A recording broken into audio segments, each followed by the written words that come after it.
Madam dinner लगा दूं? नहीं, मैं खा लूंगी, तुम जाओ। अच्छा, ऋषि ने खाना खाया? हाँ, वो कब का खाना खा के सो भी गया। ठीक है, जाओ।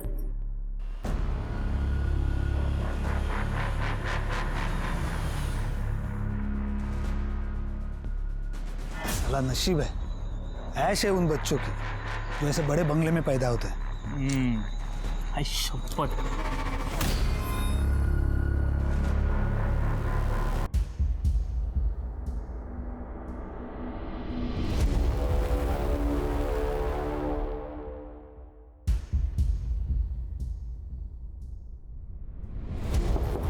ऋषि, ऋषि,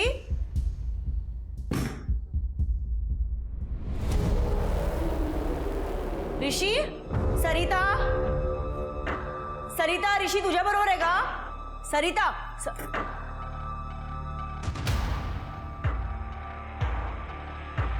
ऋषि,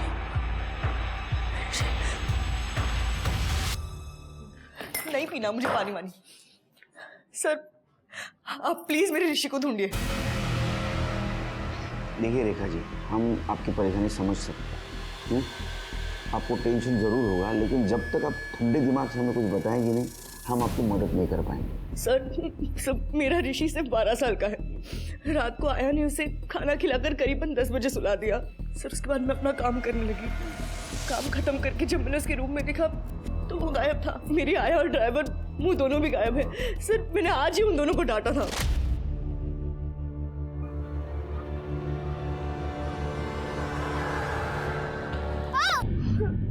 कुछ काम से मुंबई गया था, रेखा का कॉल आया तब मैं रास्ते में था।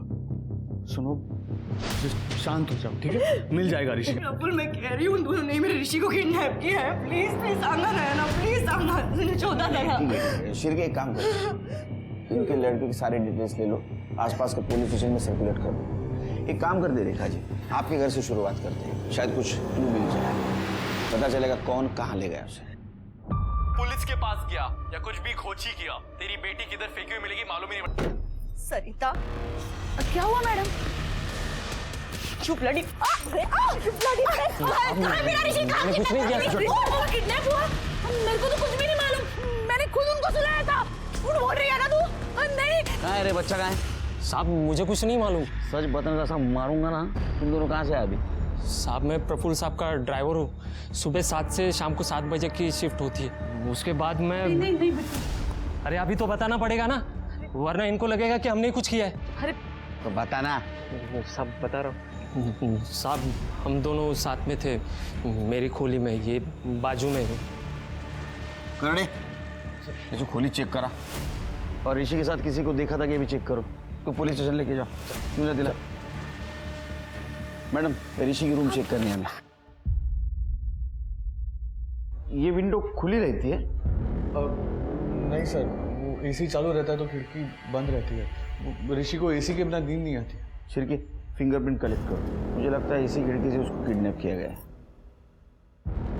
तुमको कुछ मिला? नो सर, सिर्फ स्कूल बुक्स है और ऐसा कुछ भी नहीं मिला जिससे इंडिकेट हो सके कि बच्चा कहाँ जा सकता है। ट्रैफिक पुलिस और बीट चौकी दोनों से आवरली अपडेट लेते रहो। सर, प्रफुल्ल जी, मुझे लगता है ये पैसों के लिए की किडनैपिंग है। आपकी किसी के साथ दुश्मनी, बिजनेस राइवल रही, किसी पे शक? नहीं सर। और एक आपसे इजाज़त चाहिए थी आपका कॉल ट्रैक करने के लिए, क्योंकि हो सकता है किडनैपर आपको कॉल या मैसेज करे तो उसका लोकेशन फाइंड करने के लिए हमें इजी हो जाएगा। एनीथिंग सर, आप प्लीज मेरे ऋषि को ढूंढिए। पता नहीं वो किस हाल में होगा, कैसा होगा। Take care.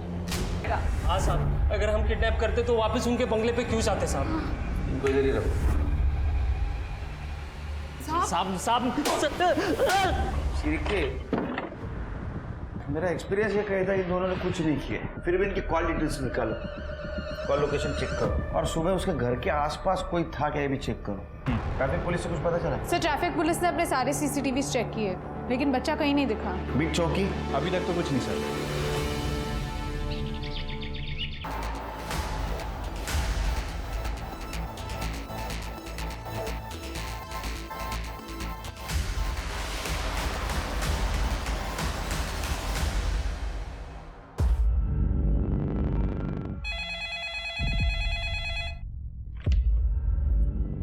हेलो सुन, hi hello how are you सब बात है, पहले 25 लाख का जुगाड़ कर, नहीं तो तेरे बेटे के 25 टुकड़े कर दूंगा। वापस कॉल करूंगा, 24 घंटे है तेरे पास। हेलो हेलो हेलो ऋषि।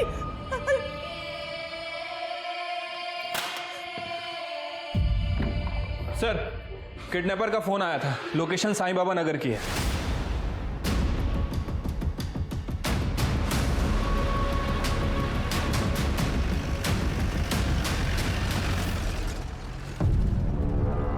बराबर टाइम पे है ये police.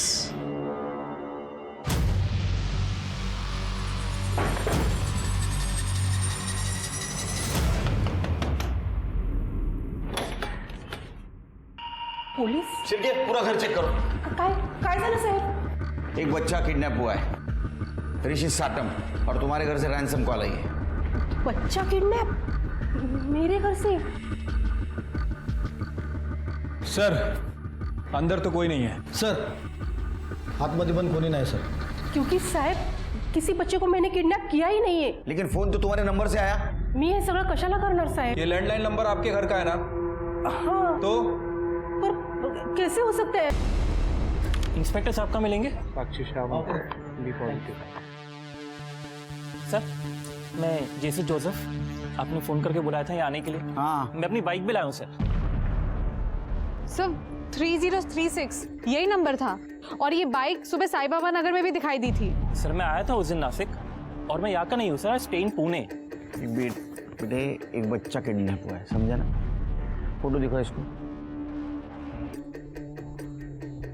I don't know sir. हमारे पास आई विटनेस है, उस वक्त उस एरिया में था तू जहाँ से बच्चा गायब हुआ है, और एक अनजान घर में जाके तूने रैंसम कॉल किया है। बच्चा कहाँ है?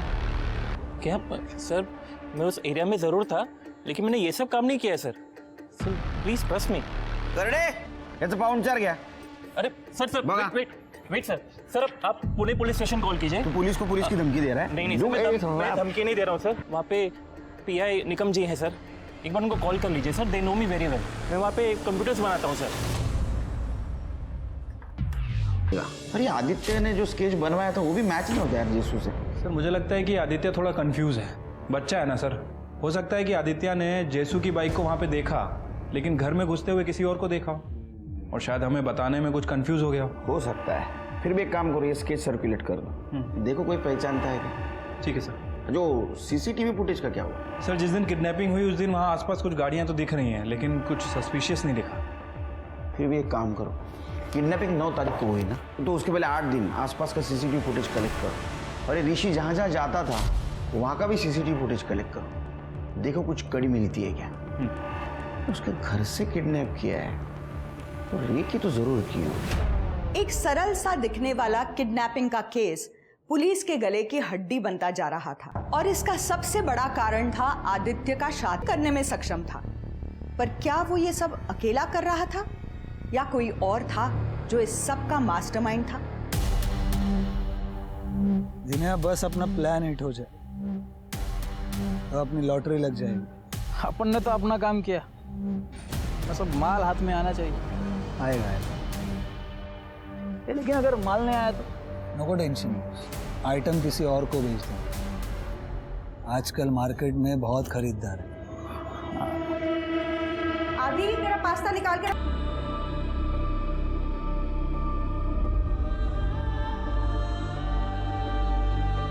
ऋषि रेखा,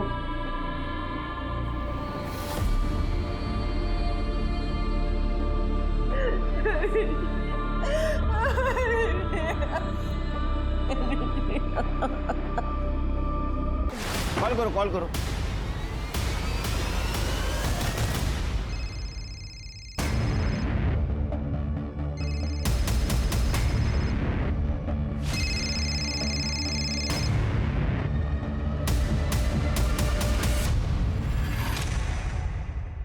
सर लास्ट डायल नंबर तो वही है और बाकी का पूरा फ़ोन साफ है सर।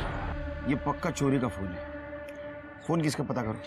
सर इस फ़ोन की डिटेल्स ऑलरेडी मिल चुकी है। ये चित्रा जगताप का फ़ोन है सर, मेडिकल कॉलेज में इंटर्न कर रही है और साईं बाबा नगर में रहती है। साईं बाबा नगर? दोनों कॉल्स का कनेक्शन साहिबा नगर से है, जो कि ऋषि के घर के आसपास है। एक काम करो, चित्रा के आड़ोस पड़ोस में पता करो कोई अनजान आदमी को देखा है क्या। और हाँ, ऐसे में किसी ने वहाँ रेंटल हाउस लिया ये भी पता। ये आपका फोन है? Thank you so much. मैं पता इतना डर गई थी ना, मुझे लगा मैंने ये फ़ोन खो दिया। अगर ये फ़ोन मुझे नहीं मिलता ना तो दूसरा सेकंड हैंड फ़ोन खरीदने के भी पैसे नहीं थे मेरे पास। Thank you so much. ये फ़ोन तुम्हारे यहाँ इस घर से चोरी हुआ है? सच बताऊँ तो पता नहीं। मेडिकल इंटर्न हूँ गवर्नमेंट हॉस्पिटल में। 2 घंटा सोने को मिलता है और आधा टाइम तो मेरा फ़ोन चार्ज में ही रहता है हॉस्पिटल में। पर मैं इसको पक्का संभालूंगी अब। आप यहाँ पे अकेली रहती हैं? नहीं, आई जॉब पे गई और भाई अभी क्लासेस में है। आप इसको जानती हैं? नहीं। पक्का? हाँ।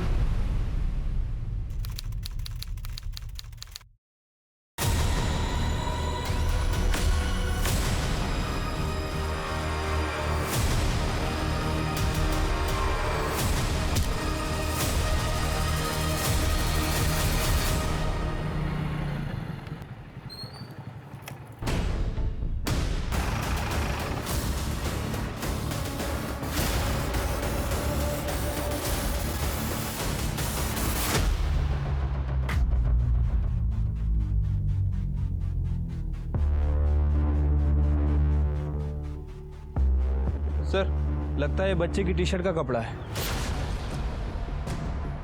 सर, बच्चे को बहुत ही लंबे टाइम तक बांध के रखा गया था और लगता है सर पे चोट लगने की वजह से उसकी डेथ हुई है। नहीं दीप, बच्चे को बाहर से अंदर फेंका गया और उसके बाद में उसके सर पे चोट आई है। ये पोस्ट मर्डर चोट है क्योंकि ब्लड क्लॉट भी नहीं है। बॉडी पोस्टमार्टम के लिए भेज दो, उसके फैमिली को इन्फॉर्म कर दो। सर साफी, ये तो मेरे बच्चे के कपड़े। इतनी पैसे लेकर बिना बताए फिर क्यों मार दिया मैंने ऋषि को? क्या बात कर रहे हैं आप? पैसे लेके गई थी?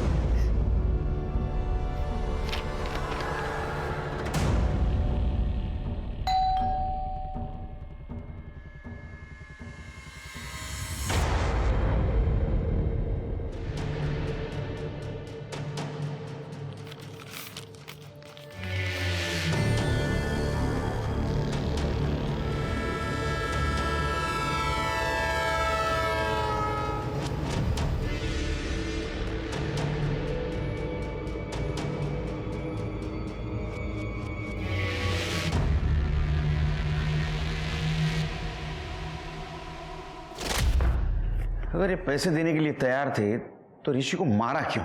सर, मैंने आदित्य के घर के पास के सीसीटीवी फुटेजेस चेक किए। आदित्य के घर के पास तो कोई सीसीटीवी नहीं है, लेकिन आदित्य के घर की तरफ जो रोड जाती है वहाँ एक सीसीटीवी मिला है। और सर, उस सीसीटीवी में ये 2 लोग मिले हैं। सर, मैंने सारे पुराने फुटेजेस से मैच किया। ये दोनों लोग लगभग हर बार ऋषि के लोकेशन पर ही थे, जैसे कि ऋषि को फॉलो कर रहे हो, लेकिन अलग अलग व्हीकल में, कभी कार में, कभी बाइक पे। Sir, 1 minute. सर, ये तो सचिन है, जयदीप का कज़न। और सर, इसका नाके पे गैरेज भी है। 1 नंबर का बदमाश आदमी है, पैसे कमाने के लिए उल्टे सीधे धंधे करता रहता है। यो नहीं अंदर। सर,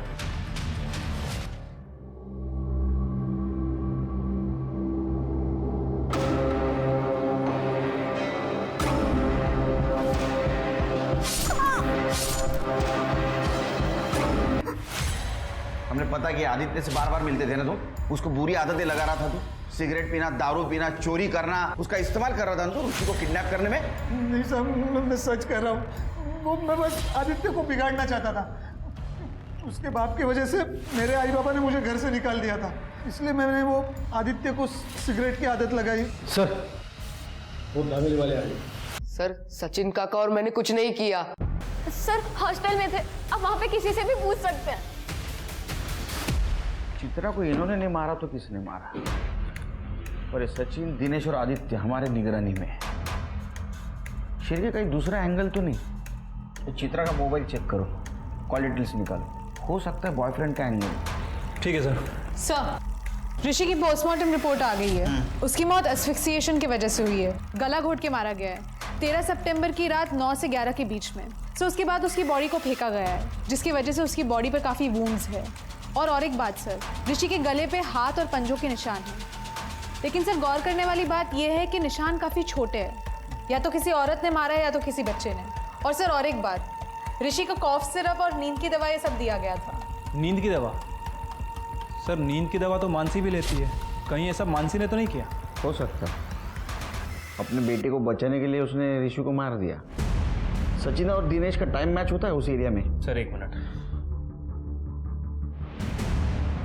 सर ये देखिए, ये रात के 9 बजे की सीसीटीवी फुटेज है। तो लगभग 10 बजे के आसपास ये लोग वापस गैरेज में आ गए। लेटर में कुछ मिला? सर मैंने उसका फॉरेंसिक करवाया है। एक मिनट सर, सर ये देखिए, फॉरेंसिक का कहना है कि जितने भी लेटर हैं किसी बुक्स के अल्फाबेट को काट काट के बनाए गए हैं। और ये 2 लेटर हैं एन और ओ, ये किसी पर्टिकुलर एक ही बुक का है। और सर ये जो 2 दिख रहा है आपको, ये जो आधा काटा हुआ, ये सर NO2 मतलब नाइट्रोजन डाइऑक्साइड, केमिस्ट्री का फॉर्मूला है सर। और आजकल NO2 शायद 10th स्टैंडर्ड के बच्चों को पढ़ाया जा रहा है। सर आदित्य भी 10th स्टैंडर्ड में ही आने वाला है, और माँ बाप अक्सर पहले ही बुक्स खरीद लेते हैं ताकि बच्चे पढ़ सके। किसी घर में कुछ मिला? नहीं सर, हमने कमरा चेक किया, लेकिन ऐसा लग रहा था कि शायद किसी ने कमरा साफ किया है। लेकिन एक बात है शिव के, अगर आदित्य और मानसी ने ऋषि का मर्डर किया होता तो अपने घर के एरिया में बॉडी क्यों फेंकते? नहीं, ये कोई और एंगल है, ढूंढना होगा। इस आदित्य से फिर से एक बार बात करनी होगी।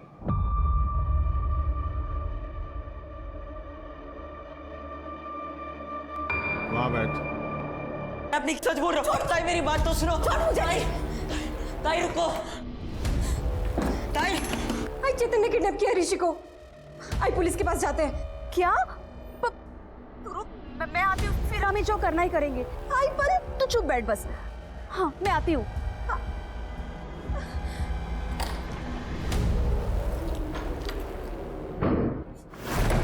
सोचा था चेतन को लेके नासिक से निकल जाऊंगी, लेकिन जान है तो जहान है ना। अच्छा, तो तुम्हारी जान है तो जहान है, और ऋषि की जान है तो बेजान है। हाँ? और चित्रा को किसने मारा? चेतन ने? नहीं, चेतन ने नहीं मारा। वो तो सुबह ही स्कूल के लिए निकल गया था। मैं जब निकली तब चित्रा अकेली थी घर पे। चेतन ने उसे नहीं मारा। सर ये रहा मर्डर वेपन। और सर ये देखिए, ये रहा उस नाइफ सेट का फोटो जो हमें सर्चिंग के दौरान मिला है। सर ये चाकू इसी नाइफ सेट का है। इसका मतलब ये चाकू तुम्हें आदित्य ने दिया था ना, ऋषि को डराने के लिए, लेकिन तुमने इस चाकू से तुम्हारे ताई को मार दिया। हमने सीसीटीवी चेक किया, तुम स्कूल जा रहे थे ना? पिता ने अपनी हैसियत के हिसाब से उसे सब कुछ दिया, पर उसे ज्यादा चाहिए था। चेतन, जिसकी आर्थिक हालत कमजोर थी, उसने ये नहीं सोचा कि उसके ये सब करने से वो एक मुजरिम बन जाएगा। ये माता पिता की जिम्मेदारी है कि बच्चों को समझाए कि पैसा जीवन का एक हिस्सा है, सारा जीवन नहीं। पैसे से बड़ा इंसान है, और उससे भी बड़ी इंसानियत। तो इसी सीख के साथ अब मैं रेणुका शाहने आपसे विदा लेती हूँ। कल फिर मिलेंगे एक ऐसी ही कहानी के साथ जो रखेगी आपको सतर्क और जिंदगी को सुरक्षित। तब तक अपना और अपने परिवार का ख्याल रखिए और देखते रहिए क्राइम पेट्रोल। आदि, जो मिल गया ना उसी में खुश रहना सीखो। ये देखो तुम्हारे लिए कितना अच्छा केक आया। मुझे नहीं चाहिए। आज की तारीख में पैसा सबसे महत्वपूर्ण साधन बन गया है, और हो भी क्यों ना। पैसे से ही हमारी हर जरूरत और बहुत से सपने पूरे होते हैं, पर यही पैसा जरूरत के साथ साथ लगभग हर जुर्म की जड़ भी बन गया है।